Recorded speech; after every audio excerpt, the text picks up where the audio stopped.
Hey everybody, it's Pete. Good morning. Welcome to a new episode of Stocks for Breakfast. And today we're going to talk about my favorite day trading indicator. And it's called the New York Stock Exchange Tick. Now what this does, and it works extremely well in the most volatile environments, which we're actually having right now, because you might get what you call true readings. So essentially what it does is it measures upticking stocks versus downticking stocks, and it measures all of them at the same time.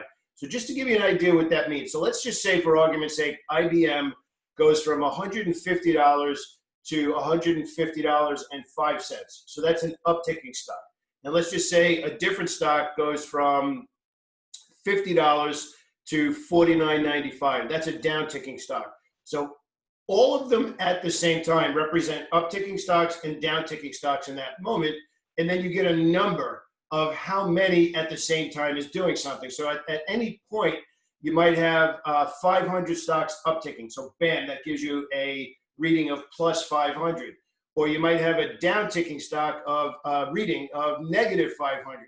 So at that moment, 500 more stocks are downticking on the New York Stock Exchange. So it sounds interesting, right? Maybe a little confusing, but we're gonna make it really simple.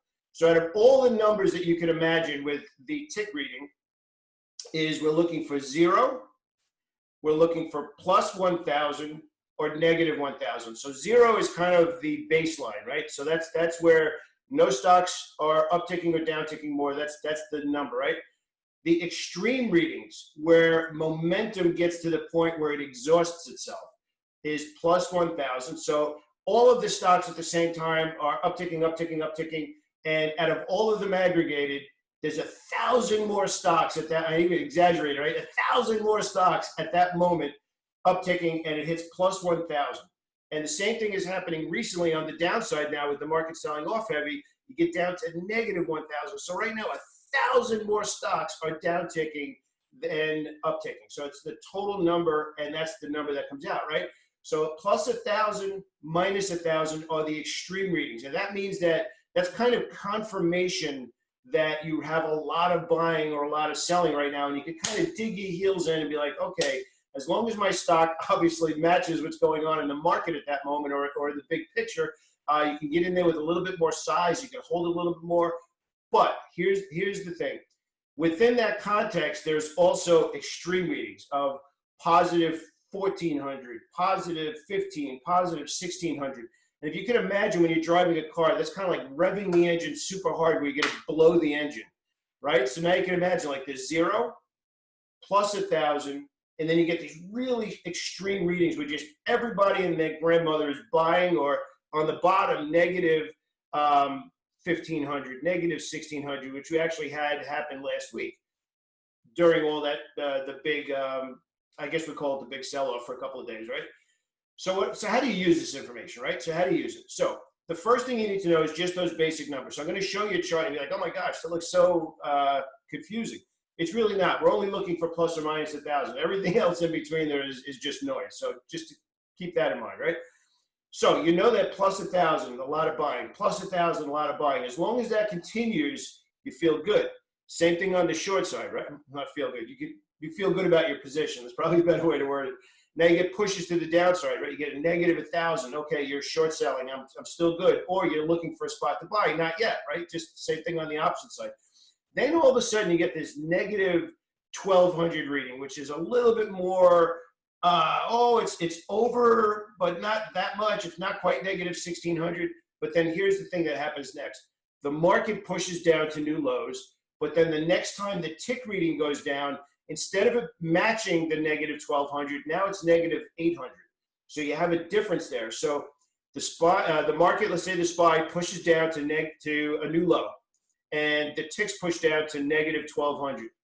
Then the SPY bounces a little bit and pushes down again, and the SPY, let's say, makes a double bottom or comes close to making new lows. Maybe it does, but the tick reading makes a higher low. So let's say in this case it goes down to negative 750.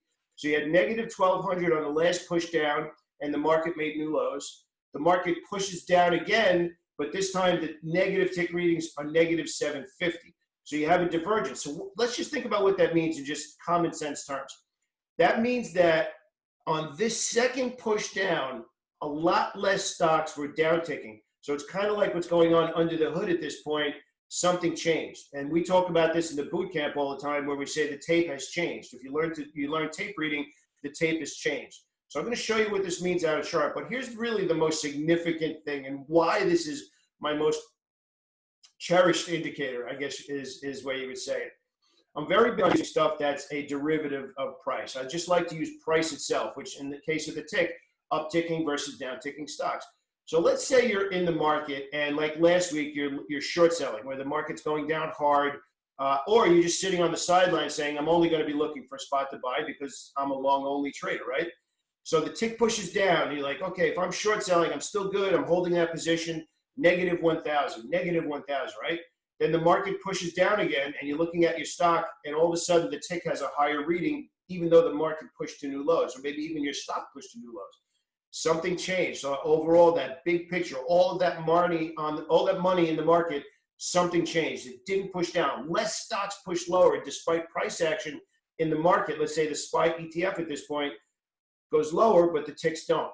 That's when you stop selling short, you move your trailing stop down, and if you like to buy your stock at that moment for whatever reason, we won't get into that, that's a spot where you'd be like, okay, the market changed, the tick readings changed. That means that I could start looking for a spot to get in now because it looks like the downside selling pressure in this case has subsided. And it's kind of like a really super ninja advanced way of reading the market without having to have all of the thousands of different things that you can do. You're literally just paying attention to, okay, the market made a new low, but behind the scenes, a whole bunch less stocks made a new low, or down tick, I should say, right? So market makes a new low, the tick reading does not. I'm going to show you what that looks like now. We're going to head over to the screen. So yes, again, we have a fancy schmancy PowerPoint presentation. So here you can see here, we are actually going to be taking a look at the negative 1,000, the positive 1,000. So you can see all of the readings in here are just noise. We're only looking for the moments in time when momentum was at its highest and the market reached the negative 1,000 reading, or even stronger, right? This is the first big negative day in the market, where you can see the market pushed down and the tick reading went down to negative 1,600, but then had higher readings and higher readings and higher readings. So you can see this is where the market turned around. So you had this giant flush down. You can go back to September 4th, and between 10:30 and 11 o'clock, the tick readings flushed down. But then the next time, right around here where the market actually pushed, it did not make lower readings in the tick. So you can see higher low, higher low, higher low, higher low. And on this day, the market actually did have a vicious rally in the opposite direction. So here's a little bit more clean representation of it, where you can see that the ticks pushed down to, let's say, negative 1,100. Then they went down to negative 1,000. Then negative 750, then negative 250. So what's actually happening here is a lot of stocks down ticking, less stocks down ticking, even less stocks down ticking, and now we're actually right around the zero line at 1 o'clock in the afternoon. So what does this tell you? How do you use this information? Are you staring at this all day? No, you're just kind of taking a glance. And here's when you do it. When the market has a momentum move, and especially when the market has a momentum move to either a new high or a new low, that's when you take a look. You're not watching it, staring at it, trying to interpret, oh, negative 400. Don't look at everything. You're only looking at certain points. The market has a big momentum move, and especially a big momentum move to new highs. So what are you looking at? You want to take a look. Okay, new highs in the SPY plus 1,200. Check, we're good. That's it. Stop looking at it. Market pushes back up again. Okay, new highs in the SPY. Ooh, plus 800 in the tick. Something changed there. What happens? What do you do? What does that mean to you? Well, from a trade management perspective, now you move up your trailing stop loss if you're a momentum type trader intraday and you're looking to book profits when momentum slows down. Something changed. The market made new highs. The ticks did not make new highs. Less overall stocks are upticking, and that tells you that the momentum is slowing down. It is the purest form of tape reading, combining the market, overall stocks, the ETFs that represent the market, and then how you ultimately manage your trade. It's a really cool indicator, and one that I've been using for years.